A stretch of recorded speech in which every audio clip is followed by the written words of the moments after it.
So hey guys, welcome to another Warframe video, and one of the things that happened with update 32, the Veilbreaker, is that a bunch of Warframes got buffed. So that's what we're going to talk about today. And we're going to start off with none other than Wukong, because while yes, Wukong's Celestial Twin did get nerfed, his Primal Fury got buffed. It's not a very obvious buff though, the ability still looks the same, it's just that the stance for Primal Fury, which is also called Primal Fury, had its multipliers brought up to modern standards, so overall it does significantly more damage than it did before. Next on the menu we have Excalibur, starting off with his slash dash, which is now faster, targets enemies in a much more consistent manner, it guarantees a slash proc on every enemy you hit, and it also does pure slash damage now, whereas previously it was split between impact, slash and puncture. So overall the ability is stronger and it's much more fun to use. The way it changes between enemies now is just very cool. And the second Excalibur buff has to do with Radio Javelin, which now always guarantees a slash proc on every enemy hit, and it's also had its maximum target limit removed, meaning that you will hit every single enemy in range rather than just hitting 10 enemies at a time. This is a pretty significant change, and it should allow Excalibur to be a very effective AoE Warframe since you're no longer limited to hitting 10 enemies at a time, especially since every single Javelin hit will also leave behind a slash proc. So Excalibur is looking pretty good right now. Next on the list we have Mag, where the first change was actually done to her passive, which no longer requires you to bullet jump to trigger vacuum, so she basically has passive vacuum now. Even better than that, her pull now creates a small vortex in front of her, so instead of flinging enemies all over the place, when you pull them they will now be arranged in a neat little pile. Then there is a change to Polarize, which now has base, unified range and duration across all ranks, so you have 8 meters of range and 5 seconds of duration respectively, which you can then scale with mods. And the polarized shards that you shred away from the enemies that you polarize can also be picked up, which will cause them to hover around you and damage enemies that come too close.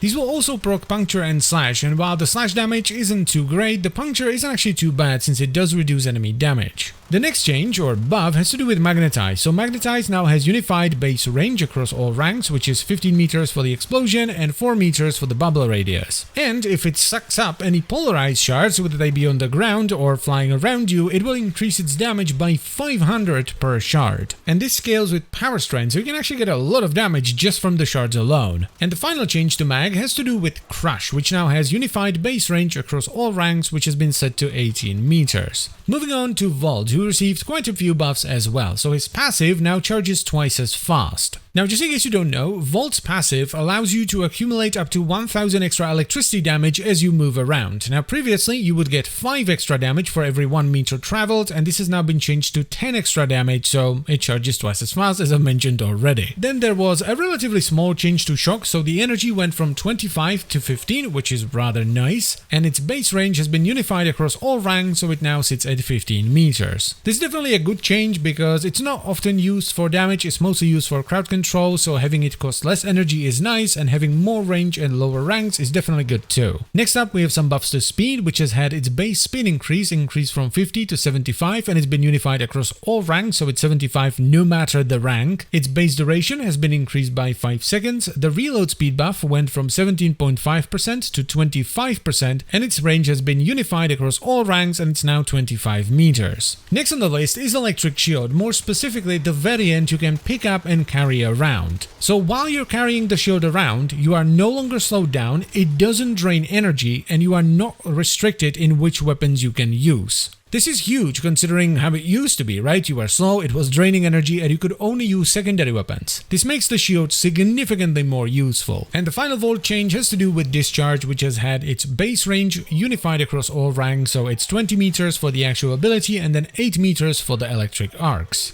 And the final two changes are relatively minor. The first one is for Revenant, who now gets 1 second of invulnerability whenever his Mesmer skin gets triggered. This is actually very nice because it prevents you from instantly losing all your Mesmer skin stacks when you get hit by 1,000 things at once. And the last one is for Mesa's Ballistic Battery, where the maximum amount of damage stored went from 1.6k to 5k. There is now a proper buff icon for the ability. You can now activate and unleash it during Peacemaker, which is very cool as well. And finally, it's now a one-hand bandit ability, so you can reload and do other stuff while you're triggering it. And that is it for all the specific Warframe buffs, but there is one more buff that kind of hits multiple frames at once, and that has to do with armor stripping, because abilities that strip a percentage of the enemy's armor will work off of the enemy's total armor rather than their current armor. So if you use an ability that strips 50% of the enemy armor and then you use it again, the enemy will be left with no armor, whereas previously they would actually be left with 25% armor because you stripped 50% of their total armor and then 50% of the remaining 50%, leaving them with 25. A lot of these abilities have also been buffed, whether it be the percentage of armor stripped or even making the armor strip permanent. But anyway, that's it for the video, so I thank you very much for watching. As always guys, I hope you've enjoyed it and found it helpful, and I will see you next time.